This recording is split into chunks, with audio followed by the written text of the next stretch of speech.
Fala galera, a gente está aqui no evento de divulgação do livro do meu amigo Jorge, que eu vou mostrar para vocês. Então galera, nós estamos aqui no evento de divulgação do livro Sockpole Crash, a história da cult série Batman de 66. Primeiro eu vou começar perguntando pro Jorge como ele iniciou essa vida de escritor, essa carreira no meio literário. Como é que foi para você entrar nessa... A história é muito longa, mas eu vou tentar ser bem breve, né? Eu tomava conta do meu irmão mais novo, né? Meus pais trabalhavam nos anos 1960 fora, e então me deixavam, não a sós, mas tomando conta do meu irmão mais novo. Então eu só tinha um entretenimento ali, que era a televisão. Eu cresci, né, assistindo aos seriados de TV, né? Na época passavam o Zorro, o Super-Homem do George Reeves, o National Kid, né, o famoso National Kid, e, é claro, a série Batman. Então eu comecei a desenvolver um hábito de assistir aos episódios e reescrever os episódios à minha maneira. Então com isso eu mudava o destino, né, da história, né? Não somente para os heróis, como para os vilões, né? Então, e eu também, não somente eu reescrevi os episódios, como também eu gostava de imitá-los, tanto os heróis e principalmente os vilões. Então eu e meu irmão, a gente fazia assim um teatro, né, quando meus pais saíam de casa. E foi assim que eu comecei a desenvolver o meu trabalho, o meu ofício redacional. Daí eu me transformei mais tarde, né, num jornalista, num redator publicitário, num professor de redação publicitária e num escritor, num poeta. Então você meio que já fazia fanfic antes de existir esse termo fanfic? Bem antes de existir esse termo, né? Mas só que eu nunca publiquei, né? Eu tenho assim guardado assim nos meus alfarrábios algumas histórias, algumas coisas guardadas, mas assim, nunca publiquei porque eu nunca imaginei que alguém fosse ler isso. Então isso era só um exercício que eu fazia, uma brincadeira com meu irmão mais novo. Inclusive tem um fato muito curioso, que num desses episódios em que eu era o Batman e ele era o Robin, né? A gente morava num apartamento de 2 andares, eu peguei uma corda que eu ganhei de um brinquedo tipo corpo de bombeiros, que vinha um capacete, um machadinho e a corda. Cara, e eu fiquei preso, engatado lá no batente lá da mureta, né? Eu e meu irmão agarrados com medo de cair no jardim da vizinha de baixo. Chamaram o corpo de bombeiros, eu caí naquela cama elástica lá e depois tomei uma bela surra quando meus pais chegaram, é claro, uma bate-surra. Mas valeu a pena. O porquê do Batman? O que esse personagem tem que os outros heróis não têm? Porque ele tem muito heróis similares, né? Tipo, tem o Arrow agora, o arqueiro, que tá em alta, que é mesmo, vamos dizer, a mesma história, que é um ricaço, que vai lá... Mas por que o Batman? São coisas que a gente não tem muito assim o que definir. Houve uma identificação muito forte.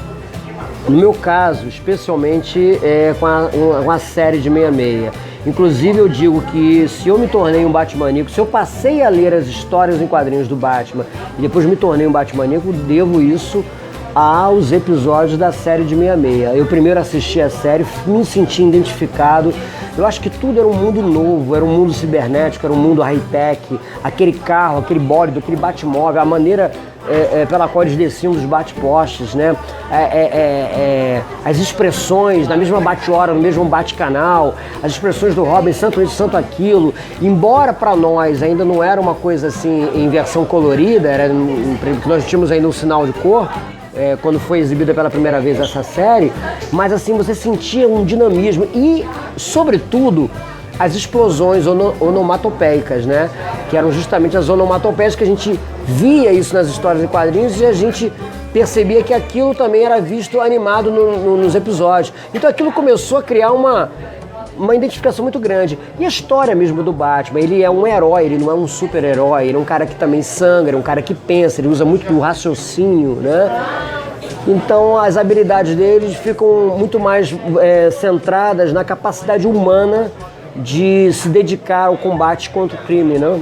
Então eu acho que isso foram alguns pontos que me fizeram realmente gostar do herói. E esse não é o seu primeiro trabalho publicado do Batman, né? Tem vários outros trabalhos. É verdade. Na verdade, Gustavo, esse seria o terceiro trabalho, porque eu comecei com um livro que é o Sockpole Crash, 40 anos da série Batman da TV, fui chamado para uma editora, a Ópera Gráfica, que não existe mais. Tá aparecendo aí na tela, para quem conhecer mais. Exato. E eles me chamaram. esgotado, embora haja um ponto de venda, uma loja especializada em São Paulo que parece que encontrou um lote perdido aí e parece que está colocando à venda alguns exemplares. Então eu fui chamado para escrever, né? Eu sou especialista nessa série, sobre os 40 anos da série Batman da TV. Isso foi no ano de 2006. E eu nunca poderia imaginar que esse livro, né, fosse se tornar assim, ao longo dos anos, um item raro de colecionador, né? Existem sites que estão vendendo esse meu livro a 100 até 400 reais. E eu já não tenho. São a quantos reais? A 76 reais, se não me engano. 74, 76, em torno de 70 reais, né? E eu nunca poderia imaginar isso. E eu mesmo, o autor, só tenho 2 exemplares, né? Um que eu uso para as minhas palestras, né? Para as minhas pesquisas, e o outro que está lacrado. Então as pessoas me perguntam, não tem mais esse livro? Eu falei, cara, eu não tenho, né? E a editora fechou. E aí, com isso, aconteceu um corte no tempo. Muitas pessoas falaram, você não vai lançar um número 2? Os anos se passaram, isso foi 2006, né? Só que em 2015 eu tive um insight, uma outra iniciativa por conta própria, eu já com a minha editora, eu dividindo, no caso, o trabalho editorial com o meu querido Paulo Chacon, que é desenhista, quadrinista também, e com o produtor executivo Guilherme Albuquerque. Eu pensei em fazer e foi um projeto também que não imaginava no primeiro momento que fosse inédito, né? Como eu sou poeta, né? Eu imaginei assim de desenvolver um trabalho poético para o universo do Batman, porque o que você via lá atrás, até para a divulgação das HQs, que era muito combatido pelos grandes literatos, né? Você via o quê? A quadrinização dos contos, dos romances da literatura clássica, a literatura universal. Você tinha assim, a quadrinização dos contos de Machado de Assis, né, de José de Alencar, né, personagens da história do Brasil quadrinizados. Com o passar do tempo, e hoje nós sabemos que a cultura pop está muito em evidência, nas telas de cinema, inclusive, nós vemos hoje o contrário. Nós encontramos numa livraria as novelizações, né, das HQs. O que eu vem fazendo muito exatamente, o que eu acho isso muito legal. Havia já uma convergência, mas nunca houve um trabalho em poesia.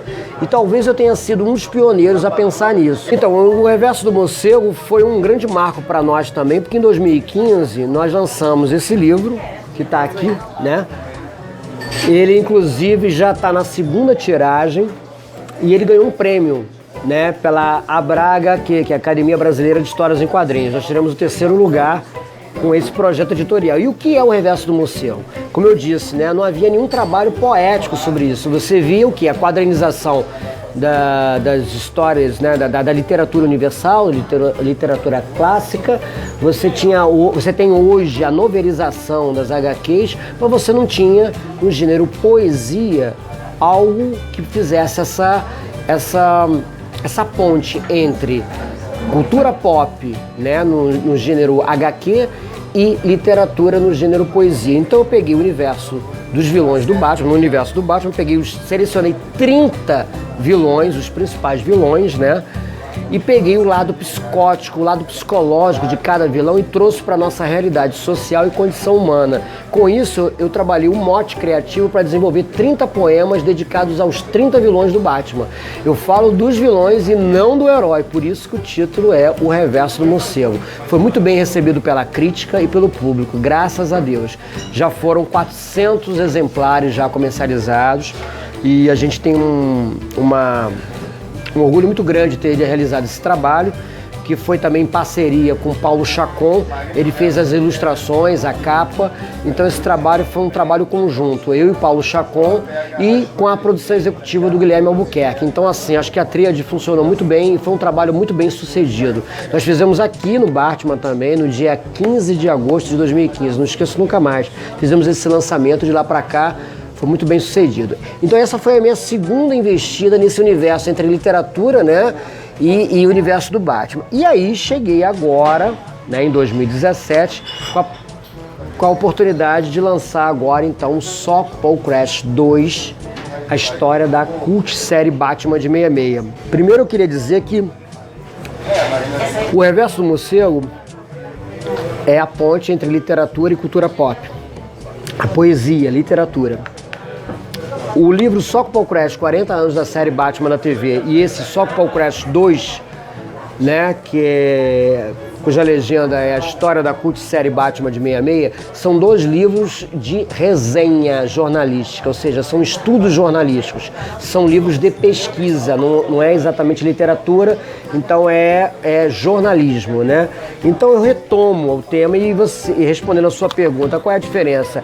No primeiro livro, eu dedico aos 40 anos da série e apresento um painel, um cenário dos anos 1960, um período de contracultura aqui no Brasil. Trago aqui as informações das primeiras empresas de dublagem, dos primeiros seriados que vieram aqui para o Brasil e começaram a trabalhar aqueles seriados chamados seriados de família e também os de herói, e as primeiras empresas brasileiras de dublagem, né?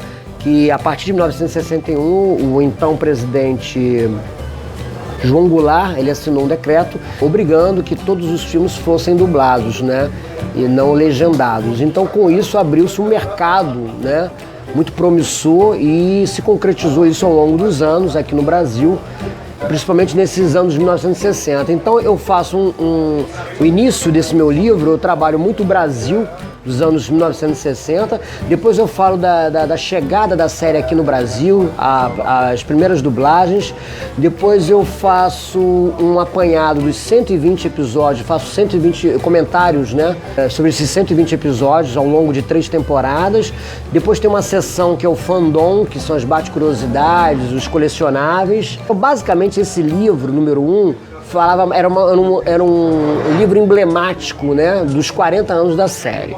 A gente sempre considerou a série clássica porque isso estava no nosso imaginário, a gente sabia que ela estava no nosso imaginário e por isso ela era clássica. E muitas pessoas até hoje ainda falam, vamos marcar um encontro na mesma bate-hora, no mesmo bate-canal, santo isso, santo aquilo, os bate-posta, o bate-móvel. Então são expressões que até das novas gerações que nem tiveram a oportunidade de conhecer muito essa série, mas usam sem mesmo saber a origem. E tudo veio dessa série revolucionária. Pois muito bem, de 2006 para cá muitas coisas aconteceram. E eu acho que a coisa que mais marcou foi o fato de em 2012 a Warner e a Fox se entenderem, né, com os direitos autorais, porque essa série foi produzida pela Fox Television e a Warner, todos sabem que detém os direitos do Batman, e havia sempre esse imbróglio porque em um momento houve um lançamento oficial, né, em Blu-ray ou em DVD dos 120 episódios da série. Havia sim as versões piratas, os colecionadores que gravavam em DVD e comercializavam. E pela primeira vez foi lançado então, em 2014, o box em Blu-ray contendo os 120 episódios, um box especial que havia ali alguns extras, alguns brindes, né? Um álbum de fotos, inclusive com autógrafos do Adam West, enfim. E também houve um lançamento em HD digital e em DVD. Né? Aqui no Brasil, infelizmente, só vieram, no caso, as cópias em DVD. Né? Não foi lançado aqui a versão nacional do Blu-ray. Mas o que aconteceu? De lá pra cá, muitas coisas aconteceram. Em 2012 mesmo, o Adam West entrou pra Calçada da Fama, ele deixou lá sua marca lá. É claro que eu tinha, assim, uma vontade de fazer um outro livro, porque muitas pessoas perguntam, então esse Só com Paul Crash 2, na verdade, é um upgrade do 1. Não é bem isso, não. É um outro livro. Na verdade, muita coisa que eu não contei no número 1, eu estou contando aqui nesse número 2. Agora, à luz da verdade, existem algumas informações complementares que eu tive que realmente recorrer do número 1 e atualizá-las, é claro. E eu, além desse livro, para quem tiver interessado, ainda tem um CD, né, contendo mais 146 páginas, aí sim, com os mesmos episódios comentados do volume 1, só que com informações adicionais, quer dizer, uma versão atualizada e revisada para quem quiser. Mas o livro em si contém 200 páginas e existem, assim, retrancas, assuntos diferentes do número 1. E eu conto com a participação aqui luxuosa do Robson Brasil, que dedicou algumas páginas da sua pesquisa para falar da Batmania no Brasil. Sobretudo, as linhas de brinquedos, as linhas nacionais. E aí com destaque, sobretudo nos anos 60, 70, da nossa querida Gulliver, né?